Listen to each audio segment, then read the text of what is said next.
In the run-up to the launch of the Volkswagen Amarok in late 2009, a lot of the talk wasn't about the fact that it was Volkswagen's first attempt at a bakkie, or the fact that it was designed by Walter de Silva.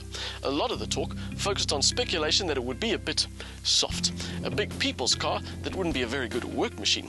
A few years later, that speculation is pretty much squashed, although things might be about to change. Standing here looking like a regular Amarok is this Amarok. It has a bi-turbo diesel motor that's been around for a while now. It has the same load capacity as other Amaroks, and even though it has leather seats and other niceties inside, it's as tough as any of its Amarok brothers. What makes it different is a very large piece that you can't see from the outside, the gearbox. This is an automatic. There's nothing wrong with that. There are lots of automatic bakkies on the market, but it has 8 forward gears. Now to me, the 8-speed gearbox was the preserve of BMW or Lexus to make things more refined and more comfortable. Two things which traditionally aren't very high on a bakkie buyer's list.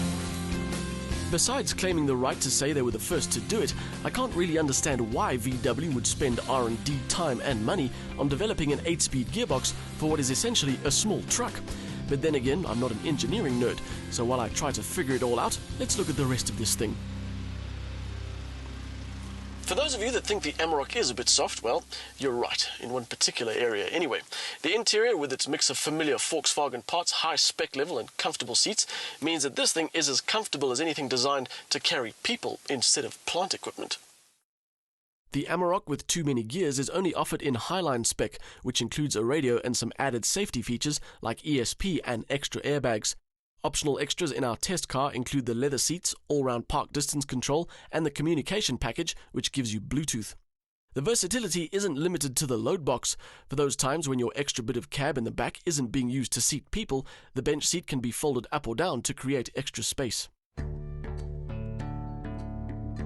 So, one spec level and one engine choice. Good thing it's the best one in the range. The 2-litre bi-turbo puts out 132 kilowatts and 420 newton meters, available from just 1,750 RPM. The Amarok may be built to do hard work and it may weigh 2 tons, but this engine makes it effortless. If you're one of those people who likes to drive a bakkie just because, well, you like bakkies, the Amarok isn't hard work around town. It has the difficult turning circle of things this big, but it's comfortable and surprisingly quite enjoyable. It doesn't need to be wrestled around corners, and because it isn't noisy and doesn't mind cruising at 120, it's good on the highway too.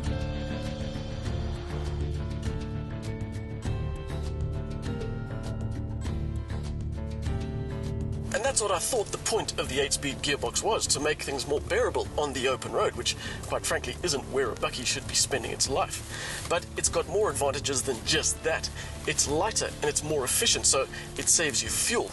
And with this gearbox, Volkswagen have been able to increase the towing capacity of the Amarok to 3 tons.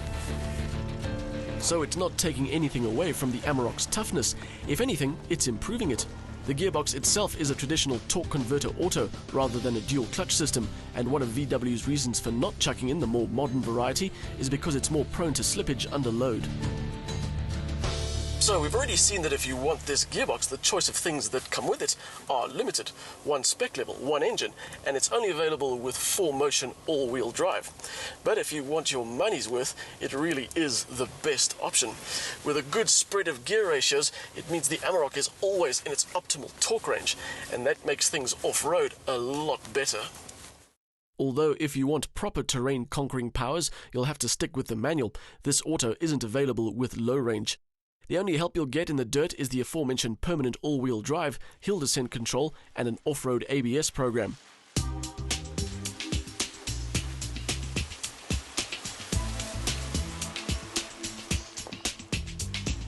What will help wherever you drive the Amarok is its looks. Still the best looking bakkie on the road, even though it's not the newest. It has a sense of purpose that's matched to a sense of style. It's not small, but it manages to look really together, and there's not a line or a detail that's out of place. The new gearbox adds sophistication to the Amarok, both in terms of drive and efficiency, but such tricks also add to the price. For 461,000 Rand, you could opt for a Toyota Hilux or a Ford Ranger, the difference being that those two options offer full 4x4.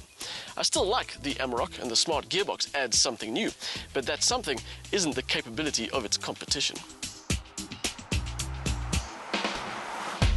VW's biturbo diesel is one of the best motors it has, and the new 8-speed gearbox adds an extra bit of refinement to the engine's talents. The Amarok is still a great-looking machine, but if it's value you want, you'll find that there are more capable options at the price.